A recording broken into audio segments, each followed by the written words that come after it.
The wind moved slow that evening, whispering through the dry grass and rattling the boards of the Carter family's cabin.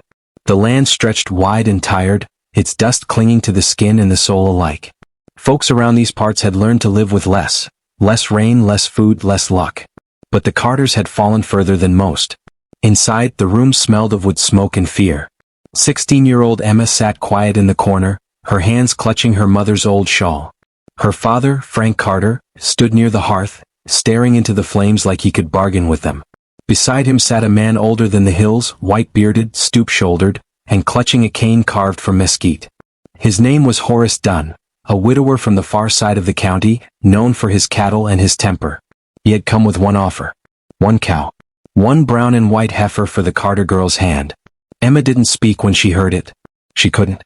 Her throat locked like it had been caught in a noose. Her mother, worn from sickness, wept quietly, but her father didn't turn toward her. He just nodded, his jaw tight, the shame hidden under pride and desperation. The old man smiled, a cracked, toothless grin. "She'll be well kept," he said, his voice dry as dust. "Got a warm house, good meals, and no shortage of work for her hands." Emma looked at her father then, pleading without words. But Frank couldn't meet her eyes. His fields were dying, the debts growing, and the cow meant milk through the winter. It meant survival, for him, for his wife, and for the younger children sleeping in the loft. That night, after the old man left, Emma's mother reached for her. "He's not cruel," she whispered through tears. "He's just old. Maybe the Lord will bless you for your obedience." But Emma didn't feel blessed. She felt traded. The morning of the wedding came too soon. The preacher stood on the porch, reading from his worn Bible while the few neighbors who came pretended not to look at her face. The wind was cruel that day, snatching her veil and tossing it into the dust. Horace caught it, handed it back with a shaky grin, and for the first time, Emma wished she could disappear into the wind itself. After the vows, she climbed into the old man's wagon. Her father didn't hug her. Her mother couldn't stand. The wheels groaned as the wagon rolled away from everything she had ever known. The Dunn ranch sat alone at the edge of the hills, a gray shadow of what it once must have been. The fence posts leaned, the barn sagged, and the house creaked under the weight of silence. Horace lived there with only his horse, a few cows, and a memory of a life that had gone dry long before she was born. He wasn't cruel, not at first. He gave her a room of her own and food to eat. But he was lonely in a way that turned heavy. He watched her too long, spoke her name too softly, like he wanted her to be something she wasn't. Nights were the worst. The clock ticking. The floorboards sighing. The smell of tobacco and old whiskey thick in the dark. Emma would lie awake listening to the coyotes howl and pray they'd never stop, because as long as they howled, she didn't have to hear his footsteps. Weeks turned to months. She worked hard, milking cows, tending the garden, cooking stew he barely touched. She didn't cry anymore. The tears had dried up like the riverbed behind the barn. One evening, while fetching water, she heard a horse in the distance. A rider was coming fast, the sound of hooves cutting through the quiet like thunder. She stepped back as a young man in a dusty hat pulled his horse to a stop. "Ma'am," he said, tipping his hat. "You lost." She shook her head. "No, sir. I live here." His eyes flickered with surprise. "With old man Dunn?" She nodded. He frowned. "Didn't think he had kin left." "I'm his wife." The word burned her tongue like fire. The young man, his name was Luke Tanner, looked at her differently then. Not with judgment, not with pity, but with something quieter. Sadness, maybe. He worked the land next over miles away but promised to stop by again, to check on the fences, he said. And he did. Days later, he rode back with a broken fence rail tied to his saddle and a loaf of bread his sister had baked. He asked no questions, but his eyes asked them all. Emma found herself waiting for the sound of his horse in the distance, the jingle of his reins, the easy kindness in his smile. Old Horace noticed. He wasn't a fool. One night after supper he slammed his cup on the table. "You think I don't see how you look when he rides by?" he growled. "You're my wife, girl. You'll act like it." Emma froze, her hands trembling. "I don't look at him," she said quietly. "Liar," he spat, his face red with rage and whiskey. He raised his hand then, but something stopped him. Maybe it was her eyes, no longer frightened, no longer pleading. Just hollow. Empty. He lowered his hand and stumbled out the door instead. After that, she kept to herself. She stopped talking to Luke, though he still passed sometimes, leaving small things by the gate. An apple, a spool of thread, a book with pages torn and faded. One cold evening, Horace didn't come home from the pasture. She waited till dark, then went looking. The moon was high, silver and cold. She found him near the creek, slumped beside the old sycamore, his face pale and still. He was gone. She stood there for a long time, the night pressing close. She didn't cry. She didn't pray. She just whispered, "I'm free," and the words drifted off into the dark. In the morning she rode into town to tell the sheriff. The folks there looked at her with the same mix of pity and gossip they always did. "Poor girl," someone said. "Married for a cow and widowed before 20. The sheriff nodded solemnly. "You'll need to handle his affairs. He's got land, cattle, more than you'd think." Land, cattle, freedom. For the first time, Emma realized the life she'd been forced into had left her with something unexpected. A piece of land that was hers. Luke came by again weeks later, offering to help mend the fences and tend the herd. "You don't owe me nothing," he said softly. "Just figured you shouldn't be alone." Emma hesitated. She had learned to trust no one, to survive on silence. But something in his voice felt different, steady, kind, real. Winter came and went. The ranch began to live again under her hands. She fixed the roof, planted a garden, and let the light back in. Luke kept coming around, never asking for more than her company. One spring evening, as the sun dipped low, she looked out across the pasture and thought about the girl she had been. The girl sold for a cow, traded like something that didn't matter. Now she stood on her own land, wind in her hair, strength in her bones. Maybe this was what dignity looked like, not given, not begged for, but built piece by piece from the ashes of what they took. Still, the town didn't forget. Folks whispered, called her the cow bride, told stories of pity and shame. But Emma didn't care. She had found something stronger than their judgment. When Luke asked her one evening if she'd ever think about marrying again, she smiled softly and said, "Maybe someday. But if I do, it won't be for a cow." He laughed, and the sound filled the empty house like music. That night, as she watched the stars rise over the hills, she whispered a promise to herself, to never let anyone trade her worth again, not for gold, not for land, not for survival. And somewhere, deep in the stillness, the wind carried her vow across the prairie, a voice of quiet defiance, born from pain, built on courage and alive with hope. But life in the West had a way of testing even the strongest souls. And as the past began to stir again, Emma would soon learn that freedom, too, came with a price she hadn't yet paid. Writing.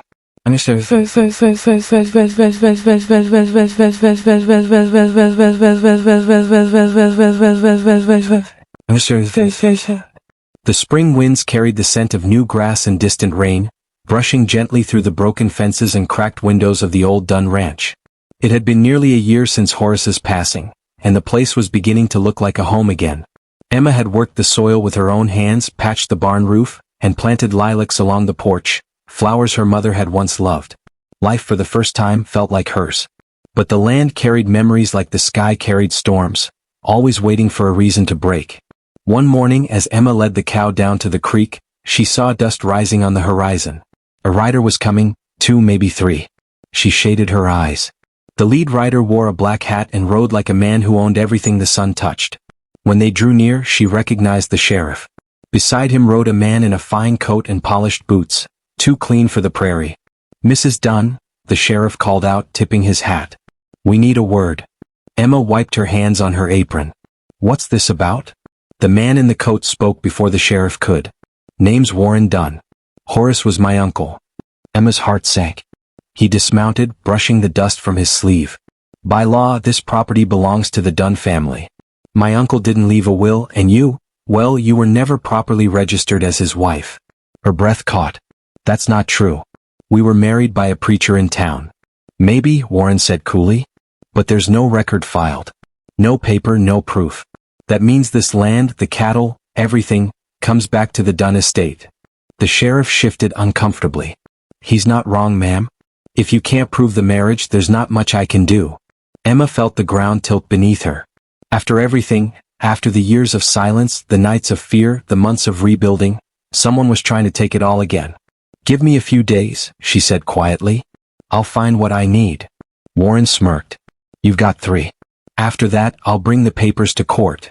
As they rode away, the old rage burned in her chest, not the trembling kind she'd known as a girl, but a fire steadier, older, sharper. She wasn't that scared daughter anymore. She went through every drawer, every chest, every box Horace had left. Finally, she found a small tin under the floorboard of his room. Inside was the old marriage certificate, creased and yellowed but signed by the preacher's hand. Her fingers trembled as she held it, tears filling her eyes. The next day she rode into town with Luke beside her. They took the paper straight to the sheriff. "Looks proper to me," the sheriff said after a long look. "You're Mrs. Dunn all right. Which means the land's yours." When Warren came back, the sheriff was waiting with Emma on the porch. "You can ride back home," the sheriff told him. "This ranch belongs to her." Warren's face darkened. "You think a girl who was sold for a cow deserves to own land like this?" Emma met his glare. "I wasn't sold," she said. "I survived." "There's a difference." He said nothing more. The men rode away, and when the dust settled, the prairie seemed to breathe again. That night, Emma sat on the porch while Luke mended the saddle beside her. The sun slipped behind the hills, and the world turned gold for a moment before fading into blue. "You ever think of leaving?" Luke asked softly. "Sometimes," she admitted. "But this land, these fields, they're part of me now. Every stone, every fence post. I worked for them. I bled for them." He smiled. "You've got more grit than half the men in this county." She laughed quietly, the sound strange and new in her own ears. "Maybe that's what it takes to live out here, grit and ghosts."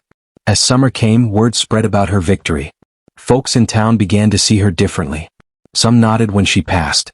Others still whispered, but their words didn't sting like before. The widow who'd been sold for a cow had stood up to a Dunn and won.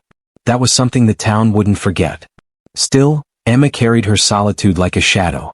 She dreamed of her mother's voice, of her father's weary eyes, of the family that had traded her away. She wondered if they ever thought of her, or if guilt had become their own drought. One afternoon a stranger came riding up the lane. His coat was torn, his face thin and windburned. Emma froze when he took off his hat. It was her father. "Pa," she whispered. He nodded, his eyes wet. "Didn't reckon you'd want to see me." She stood there for a long moment, the years between them heavy in the air. "Why are you here?" "I heard what you done," he said softly. "Heard you made the ranch your own." I came to ask forgiveness, Emma." Her throat tightened. "You sold me," she said, her voice trembling. "For a cow." "I know," he whispered. "And not a day's gone by I don't hate myself for it. Your ma, she passed the next winter. Never forgave me neither." Emma turned away, staring at the hills. The wind tugged at her hair, wild and restless. "You can stay for supper," she said finally. "But forgiveness, that takes time." He nodded, tears glinting in the corners of his eyes. That night, as he sat quietly by the fire, she saw how old he'd become. The same hunger that had once driven him now looked like regret carved deep into his skin. After he left, Emma stood on the porch, staring out at the moonlit land. Luke joined her, silent as always, his hand brushing lightly against hers. "Maybe forgiving him will set you free," he said. "Maybe," she whispered. "But I'm not sure I want to forget." Luke nodded. "Then don't. Remember everything. Just don't let it own you." The word stayed with her. Years passed, and the ranch grew prosperous under her care. She hired farmhands, opened her land to travelers, and helped widows who had nowhere to go. Folks started calling her Miss Emma, with respect in their voices. The story of the girl who'd been traded for a cow turned into a tale of courage told around campfires and in church halls. One autumn evening, Luke came again, older now but still with the same quiet steadiness in his eyes. "Emma," he said, his voice low, "I've waited long enough. I know you don't owe me nothing, but if you'd let me, I'd like to build a life here, with you." She looked at him, her heart beating slow and sure. The fear she'd once carried had turned into something else, strength, maybe even love. "You sure you want a woman who's been through what I have?" she asked softly. He smiled. "That's exactly why I want you." The years of pain, the nights of silence, the weight of shame, all of it seemed to fade as she reached for his hand. They married quietly by the creek where she'd once found her freedom. No crowd, no whispers, just the sound of water, wind, and two hearts that had waited long enough. When their first child was born, a girl with Emma's dark hair and Luke's calm eyes, Emma held her close and whispered, "You'll never be traded, my love. Not for gold, not for land, not for anything." As the years rolled on, folks would come from miles away to hear her story. Some said it was about injustice. Others said it was about redemption.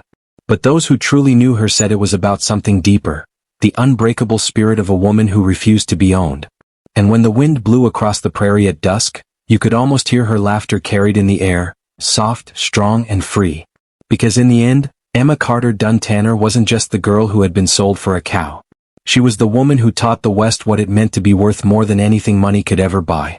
Writing.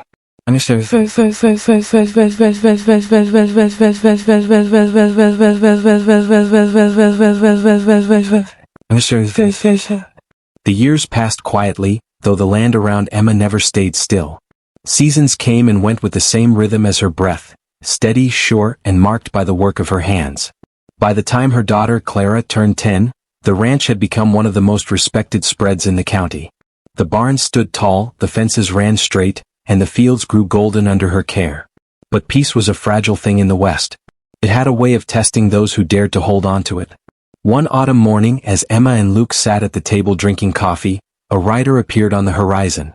Dust trailed behind his horse, shimmering like smoke in the rising sun. Luke squinted through the window. "That's no local hand," he muttered. The man dismounted at the gate, a stranger in a worn gray coat and boots too fine for ranch work. When he took off his hat, Emma felt something cold crawl up her spine. "Mrs. Tanner?" he asked politely. "Name's Jed Hayes. I'm with the county office out of Abilene. I'm afraid I bring bad news." Emma stepped onto the porch. "What kind of news?" The man pulled a folded paper from his coat. "Seems there's a new claim on this land. Some lawyer in San Antonio found an earlier deed, belonged to the Dunn family before your late husband's time. The claim says this property was never legally transferred." Luke stood beside her, jaw tight. "That's nonsense. The sheriff cleared all that years ago." Jed sighed. "Maybe so. But the court doesn't care about old words, only papers. You'll have to come into Abilene to settle it proper. Could take weeks, maybe months." Emma's heart sank. "And if I don't?" "Then the ranch goes to the Dunn estate by default." The wind caught the edges of the paper, fluttering it like a cruel flag. For a long moment no one spoke. Finally, Emma nodded. "Tell them I'll be there." That night, after Clara was asleep, she sat by the fire staring into the flames. "They won't stop," she whispered. "The Dunns. The name, the pride, it's poison in their blood." Luke reached for her hand. "Then we fight again. Like before." She looked at him, older now, lines tracing the years across his face, and felt the same quiet strength she'd fallen in love with. "I'm not afraid," she said softly. "Not anymore." They rode into Abilene 3 days later. The courthouse stood tall and cold, its stone steps polished smooth by the feet of men who believed paper could rule the earth. Inside, the judge listened, expressionless as the lawyers argued. The Dunn representative, a man named Thomas Dunn, nephew to the late Warren, spoke with the same arrogance that had haunted her youth. "This woman," he said, pointing, "was never rightful owner of that land. She married into it, benefited from it, and now clings to it out of sentiment. The property belongs to our family by blood and law." Emma stood, her voice calm but firm. "Your uncle married me before God and a preacher. He left me with his name, his land, and his debts. I worked that soil when every man around me said I'd fail. That land's mine, not because I was given it, but because I earned it." The room went quiet. The judge leaned back, fingers steepled. "You have proof of ownership?" Emma laid the yellowed certificate on the desk, along with the tax records, receipts, and the sheriff's signed statement from years before. Her hands didn't shake this time. When the verdict came hours later, the judge's voice echoed through the hall. "The court finds no cause to revoke ownership. The property known as the Dunn Ranch remains under Mrs. Emma Tanner's rightful possession." Relief flooded through her, but beneath it was something heavier, exhaustion. Justice came slow in these parts, and every victory left scars. Outside, Luke wrapped an arm around her shoulders. "You did it again." She smiled faintly. "Maybe now they'll leave us be." But the West never let stories end easy. A month later, someone set fire to the barn. By the time they saw the glow against the night sky, it was too late. The flames roared like a living thing, swallowing the wood and smoke into the heavens. Luke and the ranch hands tried to save what they could, but by dawn only ashes remained. Emma stood barefoot in the dirt, her face streaked with soot and tears. The smell of burnt hay and horses lingered heavy. Luke kicked at the ground, cursing softly. "Who'd do this?" She didn't answer. She already knew. Days later, a letter arrived. No signature, just a few cruel words scrawled across the page. "A woman's place ain't owning a man's land."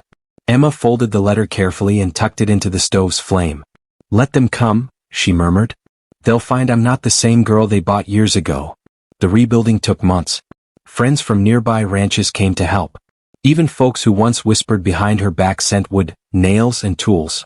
The fire that was meant to break her instead drew the town closer around her. Luke's hands were rough and blistered by the time the new barn stood finished. "Looks better than before," he said proudly. Emma smiled faintly. "Maybe that's how it works out here. Things burn so they can be built stronger." When spring returned, the ranch was thriving again. Clara ran wild through the fields, chasing butterflies with her braid flying behind her. Emma watched her, thinking how different her daughter's life would be, how much freer. But trouble like drought always came back. One afternoon, while Luke was away trading supplies, a group of riders appeared, 3 men with hard eyes and guns low on their hips. The tallest dismounted first, spitting dust from his mouth. "Mrs. Tanner," he said, grinning without warmth. "We're here for a friendly visit. Name's Mason Dunn." Her heart hardened. "You're kin to Thomas?" "Cousin," he said. "And less patient." Emma stood her ground. "You can turn that horse around, Mason. You've no business here." He chuckled, stepping closer. "See, that's where you're wrong. The Dunn name's got pride, and your kind of woman's been dragging it through the dirt long enough. Maybe it's time someone taught you respect." Before he could take another step, she lifted the shotgun from the porch rail and leveled it square at his chest. "You take one more step," she said, her voice calm and low, "and I'll show you exactly what kind of woman I am." The men froze. The wind howled through the silence. Finally Mason laughed, hands raised. "Easy, ma'am. No need for blood. We'll be seeing you again." They turned and rode off, dust swirling in their wake. That night, when Luke returned, she told him everything. He listened without a word, then went out to the barn, oiling the rifle he hadn't touched in years. "I won't let them touch what we built," he said. But the threats didn't stop. Dead chickens by the fence, broken windows, slashed saddles. Fear crept back into the ranch like an old sickness. Then one stormy night, Clara woke screaming. Someone had tried to break into her room. Luke fired 2 warning shots into the dark, and the hoofbeats that followed disappeared into the rain. That was the last straw. Emma rode into town the next morning, marched straight to the sheriff's office, and laid her palms flat on his desk. "You tell the Dunns this ends now," she said coldly. "Or the next man who crosses my fence won't ride home." The sheriff stared at her for a long time before nodding. "I'll see to it." Word spread fast after that. The Dunns didn't come again. Some said they feared her. Others said the law finally took notice. Either way, the silence that followed felt like mercy. Months later, under a wide red sky, Emma stood by the creek again, the same place she'd once whispered her first vow of freedom. Clara played nearby, laughter echoing across the water. Luke came up behind her, wrapping his arms around her waist. "You ever think about the past?" he asked softly. "Sometimes," she said. "But only to remind myself how far we've come." He smiled against her hair. "You think the land remembers too?" She looked out across the golden fields, the wind bending the tall grass like waves. "Maybe," she whispered. "Maybe that's what makes it ours, the memories buried deep in the roots." The sun dipped low, painting the world in fire and gold. Emma closed her eyes, breathing in the scent of earth, rain, and freedom. For the first time in her life, she wasn't just surviving. She was living. And though the world around her would keep changing, one truth would never fade. The girl once sold for a cow had become the woman who refused to be owned, who built her own story with her hands, her courage, and her unyielding heart. Out here, under the endless sky, her name would live longer than any fortune, any feud, or any man who tried to silence her. Emma Tanner, the woman who taught the West that no price could ever measure a soul. Writing.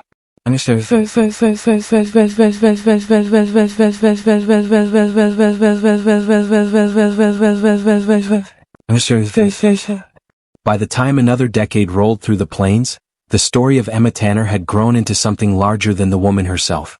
Folks in neighboring counties told it by lantern light, passing it down like a tale of warning and hope. To some, she was a legend of justice. To others, a stubborn widow who had defied the order of things. But to the ones who truly knew her, she was simply Emma, the woman who turned pain into purpose and silence into strength. The ranch had flourished. Clara, now a grown young woman, had inherited her mother's sharp eyes and quiet fire. She could rope a calf as quick as any hand and ride bareback across the pastures without fear. Emma watched her often from the porch, pride swelling in her chest. The world had taken everything from her once, but somehow she'd given her daughter a life untouched by shame. Luke had grown slower, his hair grayer, but his heart hadn't changed. He still worked beside her, fixing fences and reading by lamplight when the day was done. Their love had deepened the way the land did, weathered, rooted, strong. But change was coming again. The railroad had reached their part of Texas, cutting through open prairie and bringing with it new people, new rules, and new greed. The company men rode through the countryside, buying land cheap from those who didn't know better, promising progress and leaving ruin. One morning, a well-dressed man rode up to their gate. His horse was sleek, his boots polished, and his smile too wide. "Mrs. Tanner," he said, tipping his hat, "my name's Richard Lyle. I'm with the Western Pacific Rail Company. We're laying tracks through this county and offering fine compensation to landowners like yourself." Emma's eyes narrowed. "And what if I'm not interested?" He chuckled softly. "Then you'll be left behind, ma'am. This land won't be worth near as much once the new town goes up down the road. Best to sell while the price is high." Luke stepped out from the barn, wiping his hands. "We're not selling. Not for gold, not for a promise." Lyle's smile faltered for just a moment before he tipped his hat again. "Think on it. I'll be back." When he rode off, Luke turned to her. "You think he'll let it go?" Emma shook her head. "Men like him don't stop till they get what they want." And she was right. Over the next weeks, more men came, surveyors, lawyers, and hired riders who watched from the ridge like vultures. They said the railroad would bring civilization, but Emma had seen enough of what men called progress. It always came with chains for someone else. One evening, while the sky burned red over the hills, Emma found Clara sitting on the fence rail, staring out toward the horizon. "You've got something on your mind?" she said. Clara nodded. "They offered me work, Ma. The company's building a station in Abilene, and they're hiring women to keep the books. Good pay, they said." Emma's heart clenched. "You thinking of leaving?" Clara's eyes filled with uncertainty. "I love this land, Ma, but I don't want to live my life fighting men who think I don't belong here. Maybe I could do more in town, something different." Emma looked at her daughter, the child she had raised to be free, strong, unbroken, and felt both pride and fear wrestle inside her. "If you go," she said softly, "go because it's what your heart wants. Not because you're running from what I fought for." Clara nodded, tears glimmering. "I'll never forget what you built here." When she left weeks later, Emma stood by the gate watching her ride away, the dust rising behind her like a ghost of everything she'd survived. For the first time in years, the ranch felt too quiet. The laughter, the footsteps, the sound of a young woman singing to the horses, all of it was gone. Only the wind remained, whispering through the grass. Then came the letter. It arrived in the middle of winter, carried by a boy from town. Luke handed it to her as she sat by the fire. The seal bore the mark of the railroad company. "Mrs. Tanner," it read. "By order of the County Council and under approval of the Western Pacific Line, a section of your north pasture has been deemed necessary for public use. Compensation will be delivered upon your cooperation." Her hands trembled as she read it again. Public use. They meant to take her land. Luke cursed under his breath. "They can't do that without your say." "They can if the council lets them," she said bitterly. "And men like Lyle always find a way." The next morning she rode into town alone. The councilmen sat in their fine coats behind polished desks, talking about progress and prosperity. When Emma entered, the room went still. "I received your notice," she said, her voice steady. "You have no right to take my land." The chairman cleared his throat.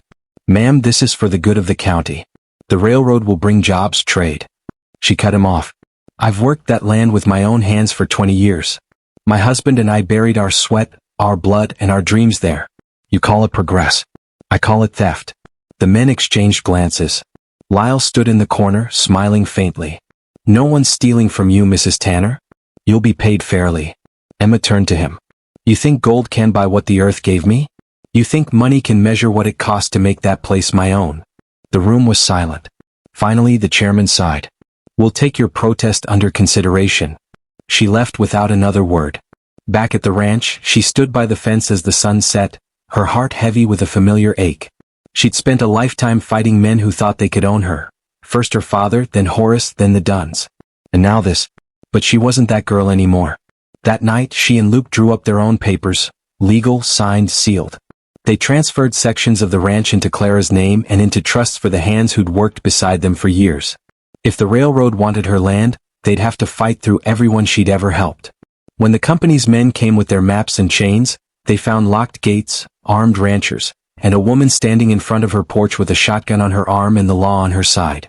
"This land doesn't belong to me anymore," she told them. It belongs to every hand that worked it, every child that played on it, every dream that was built here. You can't take what belongs to the people. The standoff lasted for days. Newspapers picked up the story. Folks from miles around came to watch the woman who defied the railroad. Some called her stubborn, others brave. But Emma didn't care what they called her. She had one promise left to keep, to never let anyone trade her worth again. In the end, the company backed down. The public uproar was too great, and the papers painted her as a hero. The line was rerouted south and the land stayed hers. When Clara returned that spring, she found her mother standing on the porch, looking out over the fields that had once nearly been lost. "You did it again," Clara said, smiling through tears. Emma turned to her, a faint smile softening her weathered face. "No, child. We did. Every woman who ever stood her ground did it with me." The evening sky blazed in colors too rich to name. Luke stood beside them, his hand finding hers. Years later, when Emma's hair had turned silver and her voice had grown softer, folks still came to her porch to hear the story. She would tell them about the girl traded for a cow, about the land that refused to die, about the freedom that only courage could buy. And when the young ones asked her what kept her fighting all those years, she'd smile and say, "Because the world will always try to tell you your worth. But it's your job to teach it how wrong it is." When she passed, they buried her beneath the lilacs she'd planted so long ago, the same flowers her mother once loved. The wind moved gentle through the leaves, carrying her name across the prairie. And though time would wash away the fences and the houses, her story stayed, woven into the soil, whispered by the wind, carried in the hearts of those who learned from her. Emma Tanner. The woman who rose from a bargain and became a legend. The girl who was sold for a cow and bought her freedom with her soul. Writing.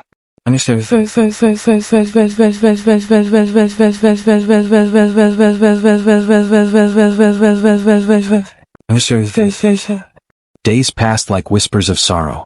The mountains wore snow now, thin and pale like ghosts of winter's first breath.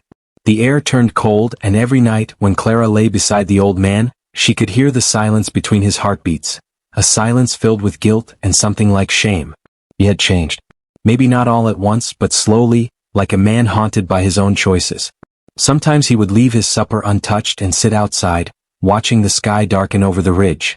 Once she found him holding the worn leather pouch he always carried. Inside it were coins, a small cross, and a locket with the faded picture of a young woman. He quickly hid it, his hands trembling, and Clara said nothing. She didn't want to know who the woman was. She already knew what kind of past weighed down men like him. But one evening something broke between them, not in anger but in truth. He came inside late, his boots muddy, his breath ragged. He stood by the fire for a long time before speaking. "You think I'm a monster, don't you?" he said, his voice heavy. Clara didn't answer. She sat sewing a tear in her shawl, her fingers stiff with cold. "I didn't ask for this," he said again. "Your father came to me. Said he'd trade you for a cow. I said no. But he said you were willing." Clara looked up, her eyes sharp and wet. "I wasn't." He flinched as if struck. "I know that now," he whispered. "But I thought maybe you wanted a way out." "A way out?" she said bitterly. "You were my prison." He turned away, shoulders slumped. For the first time, Clara saw him not as the man who had taken her, but as someone hollowed out by his own loneliness. He muttered something, maybe a prayer, maybe a curse, and stepped out into the dark. She didn't follow. That night, a storm rolled over the valley, wild and unrestrained. The wind tore at the shutters and rain hammered the roof like fists. Clara tried to sleep, but a strange feeling gnawed at her chest. When the thunder cracked again, she sat up and saw that the old man hadn't returned. Panic and pity tangled inside her. She grabbed her shawl and lantern, pushing through the rain. His footprints led down to the creek, half washed by the storm. When she found him, he was sitting on a rock, soaked to the bone, staring at the swollen water. "You shouldn't have come," he said without turning. "You shouldn't be out here," she shouted over the storm. He sighed, the sound nearly lost to the wind. "I wanted to feel something honest before I die." Clara stepped closer. "Then come back. Live honestly. That's the only thing that matters now." He looked at her as if seeing her for the first time, not as a bargain, not as a possession, but as a person. Slowly he rose, his joints stiff and his eyes full of regret. Together they walked back through the storm, neither speaking. By morning the world had changed. The snowline had crept down the mountain, and the valley looked pale and clean. The old man was sick by noon. Fever, the doctor said. Too much cold, too little strength left in him. Clara sat by his bedside, feeding him broth, wiping his brow, listening to him mumble half-dreamed words about the past. On the third day he reached for her hand. "Clara," he rasped. "I wrote something for you, in the drawer. Don't open it till I'm gone." She tried to tell him not to speak that way, but his eyes had already gone distant. Before dawn he passed quietly, the fire crackling low beside him. The room fell silent. For a long while Clara didn't move. The man she'd hated, pitied, and slowly come to understand was gone. And in his absence she felt both free and hollow. When she finally opened the drawer she found a folded letter and the locket. The letter was written in a shaky hand. "Claire, I have no right to ask your forgiveness, but I want you to have a choice. Sell the cabin, the land, everything. The deed is in your name now. I was a fool who thought I could buy comfort with another person's life. But you gave me something better, truth. That's worth more than cattle or coins. Don't let this land bury you the way it buried me. Live free." Tears fell onto the paper. Clara pressed the locket to her chest and whispered a prayer for him. Not because he deserved it, but because forgiveness was the only thing that could set her heart free. The next day she packed what little she owned and saddled the old mare. As she rode down the trail, the cabin shrinking behind her, she didn't look back. The wind was sharp and full of promise. Somewhere in the distance she could see smoke from the town, and she knew that was where her life would begin again. But fate wasn't done with her yet. In town people stared, some in pity, others in judgment. The whispers started all over again. "That's the girl they sold for a cow," they said. "The widow of the old stranger." Clara held her head high. She rented a small room above the mercantile and found work stitching clothes. Every coin she earned felt like a stone laid on the road to her freedom. Days turned into weeks and slowly her name stopped being spoken in shame. Then one quiet afternoon, a young rancher came into the shop with a torn coat. He was tall, kind-eyed, and spoke gently as if afraid his voice might hurt someone. When he thanked her for mending the coat, he said, "I've seen you before, haven't I? By the river, maybe?" She smiled faintly. "Maybe in another life." He laughed softly, and for the first time since the storm, Clara felt warmth in her chest. As he left, she caught herself watching the door longer than she meant to. The sun fell through the window, lighting the dust in the air like gold. For the first time in years, she didn't feel like someone's burden or someone's shame. She felt like herself again. Outside, life went on, the clang of horseshoes, the chatter of townsfolk, the creak of wagons. But somewhere between all that noise, a quiet truth took root inside her heart. No one could sell her soul again. And though the world had been cruel, she had survived it with her name, her will, and the kind of strength that no bargain could ever take away. The weeks after the old man's death passed in a blur of quiet work and cautious hope. The small town seemed both kind and cruel to Clara. Some smiled politely when she passed, others turned away. But she had grown beyond their whispers. She rose early, worked late, and built her life from nothing but her own will. Every stitch she sewed was a small act of defiance, a thread binding her to freedom. Winter melted slow that year. When the first green shoots pushed through the thawing ground, Clara took it as a sign. She rented a corner in the town's old sewing room, a space women used to mend uniforms during the war years. There she worked for the townsfolk, fixing coats, hemming dresses, and slowly earning trust. By spring, folks had stopped calling her the girl sold for a cow. Now she was simply Miss Clara, the quiet seamstress who worked honest and spoke kind. But not every memory can be buried. One afternoon, as the wind carried dust through the streets, she saw her brother at the far end of the road. His hat was pulled low, his coat ragged, his face thinner than she remembered. The sight stopped her breath. For a long time she thought he'd never come looking. Part of her had hoped he wouldn't. He saw her too. Their eyes met across the distance and he froze. Then, slowly he started walking toward her. Clara's hands trembled as she wiped them on her apron. When he reached her door, neither spoke for a long moment. "You're alive," he said finally, his voice rough and uncertain. "I am," she answered. "You sound surprised." He looked away. "Pop passed last winter. Ma's with the church folks now. I came to find you." "Find me?" she said, her voice sharp. "Or ask for something else to trade?" His eyes filled with shame. "No, Clara. I came to say I was sorry. What I did, it was wrong. We were desperate. I thought we were saving ourselves." Clara crossed her arms. "By selling me?" He nodded slowly, unable to meet her eyes. "Pa made it sound different. Said the man was kind, that you'd be looked after. I didn't know till it was too late." She wanted to scream, to make him feel the cold nights, the humiliation, the years she lost. But when she looked at his hollow face, she saw something she hadn't expected. Regret that had aged him faster than any storm could. So she said nothing. She turned away and went back to her sewing. After a long pause he said quietly, "I heard he died. Left you the land."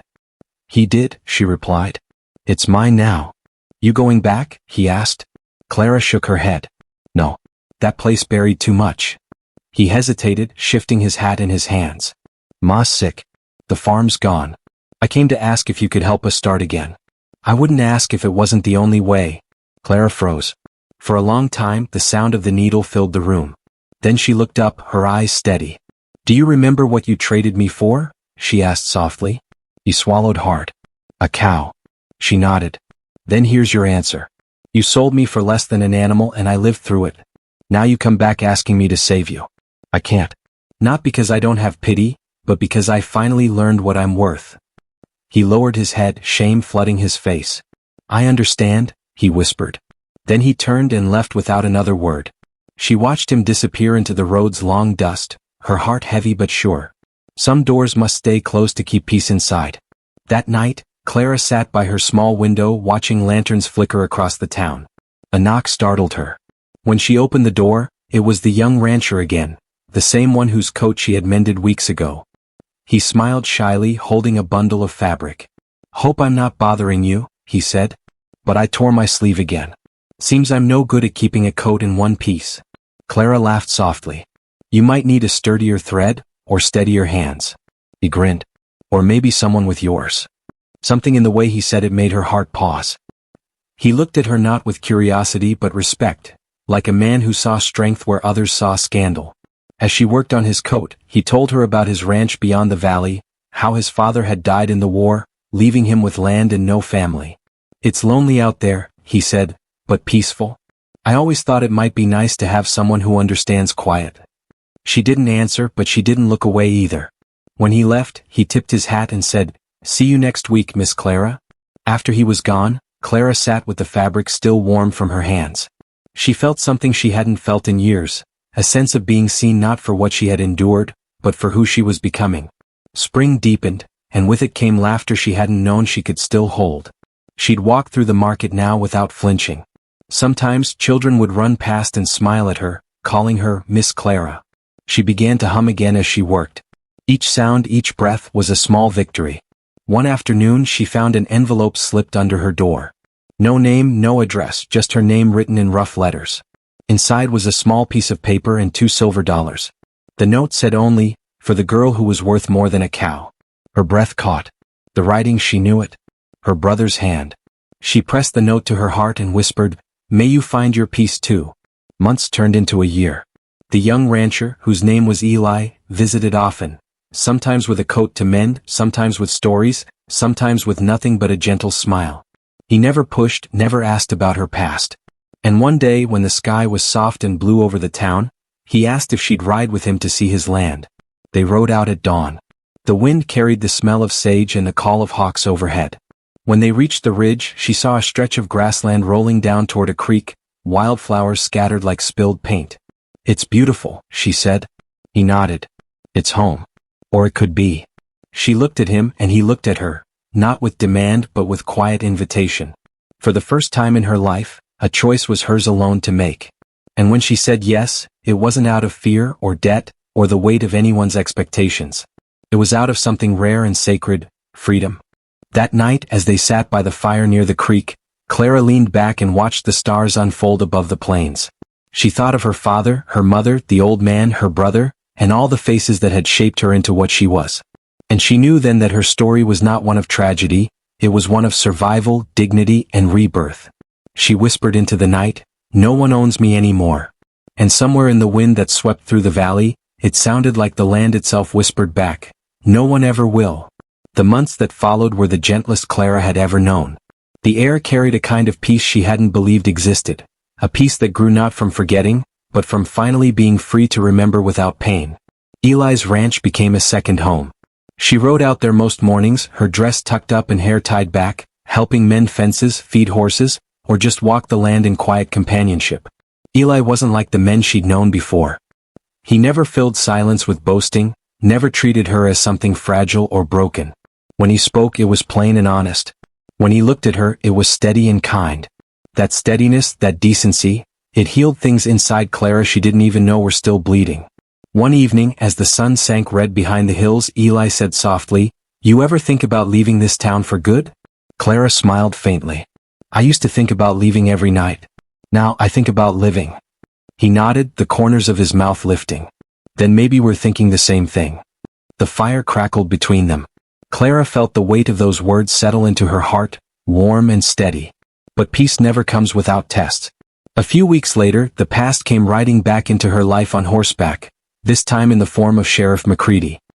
He was a heavy man with tired eyes and a slow gait, known for keeping order without cruelty. When he knocked on the door of her sewing shop one morning, Clara felt the old chill return. "Miss Clara," he said, tipping his hat. "I reckon you knew a man named Isaac Branner." Clara's breath hitched. That was the old man's name. "I did," she said carefully. The sheriff sighed, rubbing the back of his neck. "Seems there's trouble with his estate. Some distant kin showed up, claiming the deed to his land was forged." Clara froze. "Forged? But the papers, he left them to me." "I believe you," the sheriff said. "But they're threatening to take it to court. Folks like them don't care much for right or wrong, only what they think they're owed." That night, Clara rode out to the old cabin for the first time since she'd left it. The place stood quiet under the moon, the roof sagging, the door half open. Inside, everything was as she'd left it. The chair, the hearth, the table where he'd written her that final letter. Dust lay thick across the floor, and yet, standing there, she felt the same chill of that first night, the same weight of helplessness. But she wasn't that girl anymore. She found the old trunk under the bed, the one Isaac had always kept locked. With a firm twist of a hairpin, it opened. Inside were letters, some from the bank, others from his kin. Most were demands, insults, debts unpaid. But at the bottom, wrapped in oilcloth, she found a will, dated months before his death. The writing was faint but clear. "I, Isaac Branner, leave all that I own to the woman known as Clara, for her honesty and care in my final years. She is not my wife by law, but she gave me peace, and that is worth the world." Her hands trembled. The document was signed and witnessed by two local men she recognized, Tom and Eli's uncle, who had since passed. That was enough. She folded the paper carefully, slipped it into her satchel, and rode home through the dark, the wind cold but somehow clean. The next day, when the sheriff and the claimants came to town hall, Clara was there waiting.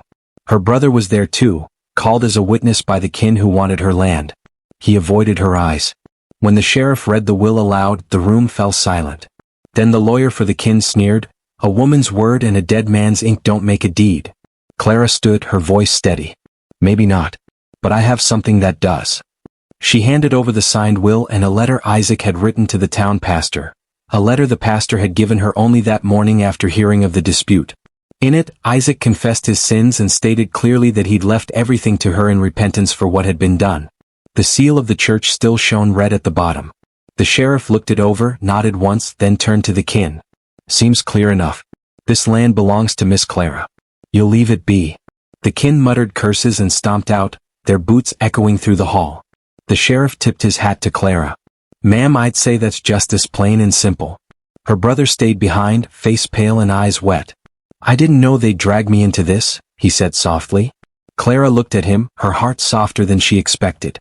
"You don't have to explain, John. Just live different than before." He nodded. "I will. I swear it." Outside, Eli was waiting. When she stepped out into the sunlight, he smiled like a man who'd been holding his breath too long. "You did it," he said. "We did it," she answered. "Because this time I wasn't alone." From that day on, Clara's story became something else in town. Folks didn't whisper about the girl sold for a cow anymore. They spoke of the woman who stood up for herself, who fought the law and won. And that kind of story travels fast in small places. Months passed, and the cabin on the ridge was rebuilt, not as a home for grief but as a place of peace. Eli helped her plant apple trees by the creek, the same place where the storm once nearly took her life. When the blossoms came, pale and pink against the blue sky, she felt the years finally settle. One evening, as they watched the sun sink low, Eli took her hand and said, "Clara, I don't want to own anything that isn't freely given. But I'd be proud to build a life with you if you'll have me."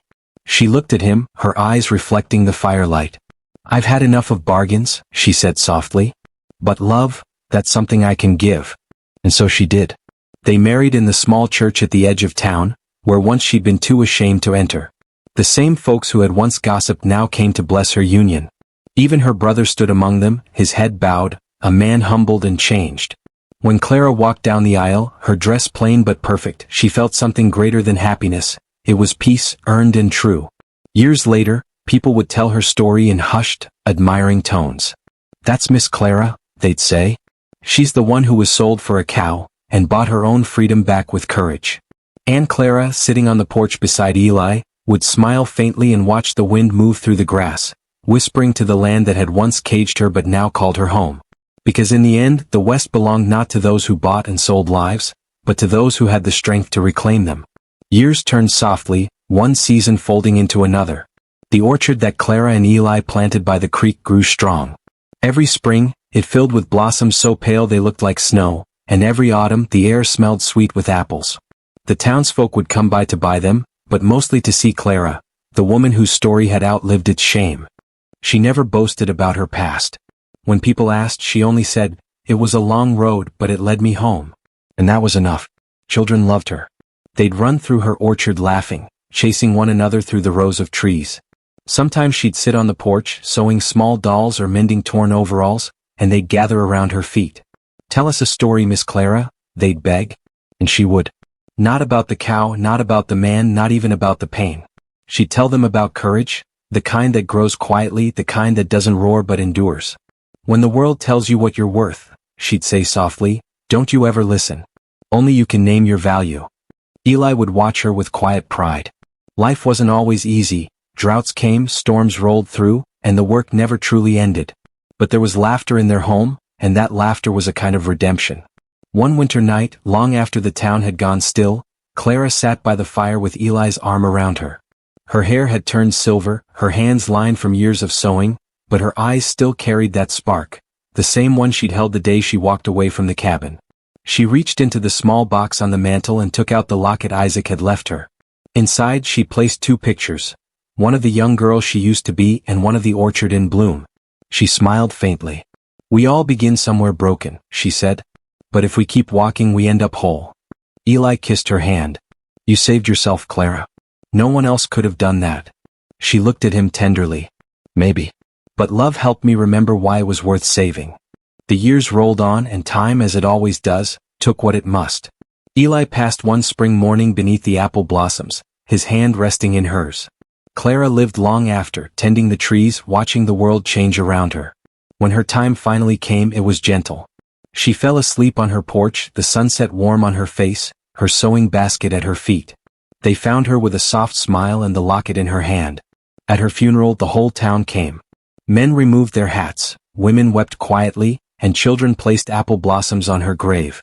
The preacher spoke simple words, because no sermon could carry what she had already lived.